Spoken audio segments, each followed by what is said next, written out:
waxa uu ahaa mid ka mid ah astaamaha lagu garto madaarka diyaaradaha ee magaalada Paris in ka badan 18 sano kadib markii uu ka dhigtay guri iyo meel uu ku noolaado ilaa sheekadiisu ay noqotay mid caan ah oo laga metelay filimo waaweyn. Tani waa sheekada Mahran Karim Nasir oo in ka badan 18 sano ku noolaa garoon diyaaradeed oo ku yaala dalka Faransiiska.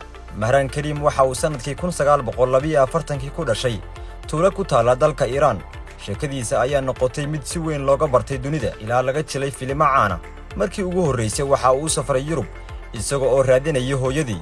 Nasiri waxa uu dhowr sano ku noolaa dalka Belgiumka kadib markii laga soo eriyay wadamo ay ka mid yihiin UK, Netherland iyo Germany sabab la xiriira in aanu sidan dukumiintiyo sax ah oo uu ku socdaalo.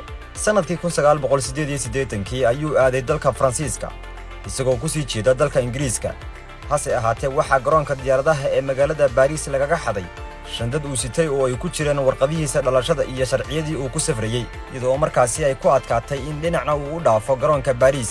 nolol cusub ayuu Mahran ka bilaabay garoonka dhexdiisa. qayb ka mid ah terminalka rakaabka ee F2 ayuu ka dhigtay hoygiisa rasmiga ah. waxa uu ku seexan jiray kuraasta madaarka isagoo ay hareerihiisa yaaliin sanaadiiq ay ku jiraan lacaga badan oo uu ka sameeyay sheekooyin laga jiray noloshiisa. waxa uu adeegsan jiray musqulaha garoonka ku dhex yaala isagoo oo madaarka dhexdiisa ku samayn jiray qoraallo ka hadlaya noloshiisa. sheekadiisu waxa ay soo jiidatay indhaha warbaahinta caalamka waxayna si gaar ah u saamaysay dareenka Chilaga Stephen ilaa uu ka sameeyay filimka caanka ah ee The Terminal. kadib markii filimkaasi la soo bandhigay warbaahinta caalamka ayuu u noqday bartilmaameed. wariyaal badan ayaa u soo socdaalay si ay uga soo warramaan sheekada ninka ka dambeeyay filimkaasi. Nasiri oo isku magacaabay Sir Al-Faridi waxa uu bixinayay 6 waraysi maalmaha qaar.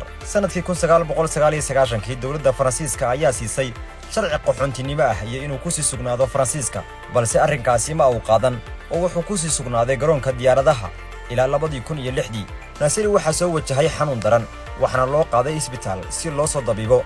intaasi kadib waxa uu ku noolaa guri kira ah oo ku yaala magaalada Paris isagoo isticmaalaya lacaga uu ka sameeyay filimka laga jilay noloshiisa. saraakiil ka tirsan garoonka diyaaradaha ayaa wakaaladda wararka AFP u sheegay in Nasiri uu aakhirkii helay xuquuq ku noolaado, balse uu ku soo laabtay garoonka dhowr toddobaad ka hor dhimashadiisa, halkaasi oo uu si bas ah ugu dhintay. Ahmed Shimali, shabakadda Al Miisaan.